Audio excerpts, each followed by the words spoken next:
Hello and welcome back to my YouTube channel. तो आज हम फंडामेंटल से दोबारा कंटिन्यू कर रहे हैं। फंडामेंटल्स में हम पार्टनरशिप डीड क्यों बनाते हैं पार्टनर्स के बीच में। देखिए, जब भी कोई पार्टनर्स पार्टनरशिप फर्म में एंटर करते हैं तो वो एक एग्रीमेंट साइन करते हैं, ठीक है। या तो वो एग्रीमेंट ओरल हो या तो वो रिटन हो, लेकिन कोई फ्यूचर डिस्प्यूट ना हो, यानी फ्यूचर में कोई आगे जाके लड़ाई ना हो, कोई कुछ गलत क्लेम ना कर पाए, इसीलिए हम रिटन एग्रीमेंट प्रेफर करते हैं। मतलब लिखे हुए कागज़ को ज़्यादा प्रेफरेंस दी जाती है, ठीक है। रिटन एग्रीमेंट को हम पार्टनरशिप डील कहते हैं। इसके अंदर जो भी पार्टनर्स के बीच में जो भी पार्टनरशिप डील हुई है, ठीक है, वो सब उसके टर्म्स एंड कंडीशंस लिखे हुए होते हैं। जैसे कि प्रॉफिट किस रेशियो में बटेगा पार्टनर्स के बीच में, इंटरेस्ट ऑन कैपिटल किस रेट पे मिलेगा, इंटरेस्ट ऑन ड्राइंग्स किस रेट पे चार्ज होगा, सैलरीज, कमीशन एट्सेट्रा, ये सब लिखा होता है। Profit sharing ratio and all, ये सब आपका पार्टनरशिप डीड में इंक्लूड होता है। लेकिन बहुत सारी फर्म्स में पार्टनरशिप डीड नहीं होती है, ठीक है। तो अब हम सीखेंगे कि जहाँ पे पार्टनरशिप डीड होती है क्वेश्चन में, तब तो आपको सब कुछ क्लियर होता है कि इंटरेस्ट ऑन कैपिटल किस रेट पे है, इंटरेस्ट ऑन ड्राइंग क्या है, वो तो आपको सब क्वेश्चन में गिवन होता है। लेकिन जब आपको पार्टनरशिप डीड नहीं गिवन हो, मतलब in absence of partnership deed और लिखा हो पार्टनरशिप डीड इज साइलेंट, और where it is present but it is silent, और partnership deed is not present, तब हम उस क्वेश्चन को कैसे डील करें। तब हम पार्टनर्स के बीच में इंटरेस्ट ऑन कैपिटल पार्टनर्स को नहीं देंगे। पार्टनर्स जो भी फर्म के होंगे उनको इंटरेस्ट ऑन कैपिटल नहीं मिलेगा। पार्टनर्स को सैलरीज भी नहीं मिलेगी। कोई भी पार्टनर सैलरी के लिए एलिजिबल नहीं होगा अगर पार्टनरशिप डीड नहीं है फर्म में।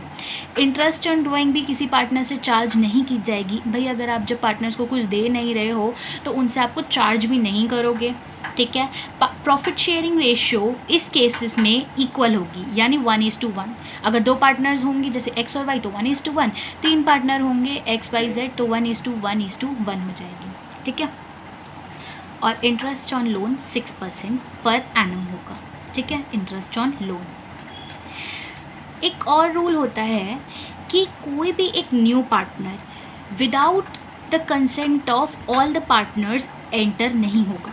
सपोज ए बी सी तीन पार्टनर्स हैं एंड डी कोई एक न्यू पार्टनर फर्म में एंटर होना चाहता है। ए एंड बी एग्री हो गए कि डी आ सकता है, लेकिन सी एग्री नहीं हुआ। सी ने मना कर दिया कि नहीं, डी नहीं एंटर हो सकता, तो फिर डी नहीं एंटर होगा। जब तक 100% कंसेंट ना हो सारे पार्टनर की, तब तक कोई न्यू पार्टनर नहीं एंटर हो सकता एक पार्टनरशिप फर्म में, ठीक है।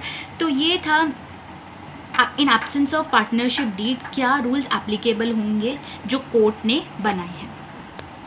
Let's discuss more about partnership deed with the help of an example. तो एक एग्जाम्पल है, पार्टनर्स हैं उनके बीच में पार्टनरशिप डीड एग्जिस्ट करती है और पार्टनरशिप डीड में लिखा है कि पार्टनर्स को interest on capital 10% per annum मिलेगा। लेकिन किसी पार्टनर ने डिमांड करा कि नहीं नहीं, मैंने कैपिटल ज़्यादा डिपॉजिट किया है तो मेरे को 12% पर एनम मिलना चाहिए, ठीक है। अब इस क्लेम को हम कैसे सेटिस्फाई करेंगे, मतलब अब हम इस क्लेम को कैसे ट्रीट करेंगे।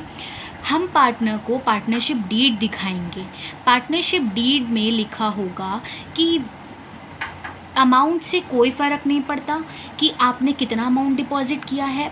पार्टनरशिप डीड के अकॉर्डिंगली आपको 10% पर एनम पर ही हम इंटरेस्ट ऑन कैपिटल देंगे, ठीक है। ये फ़ायदा होता है आपका पार्टनरशिप डीड का, ठीक है। Let's see another example. Suppose एक फर्म में दो पार्टनर हैं एक्स एंड वाई।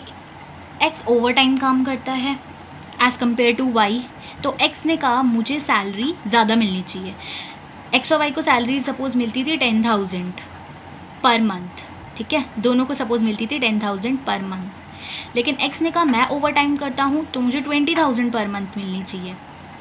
तो हम एक्स को पार्टनरशिप डीड दिखाएंगे कि नहीं, पार्टनरशिप डीड में 10,000 पर मंथ ही लिखा है, ठीक है। इसीलिए जनरली रिटन पार्टनरशिप डीड को ज़्यादा प्रेफरेंस दी जाती है, क्योंकि रिटन पार्टनरशिप डीड पार्टनर्स को दिखा सकते हो कि यस आपकी पार्टनरशिप डीड में ये लिखा है। अगर आप ओरल पार्टनरशिप डीड करोगे तो वो ज़्यादा वैलिड नहीं होगी, उस पर कोई बिलीव भी नहीं करेगा। रिटन जो चीज़ होगी उस पर ज़्यादा बिलीव करेंगे लोग, ठीक है।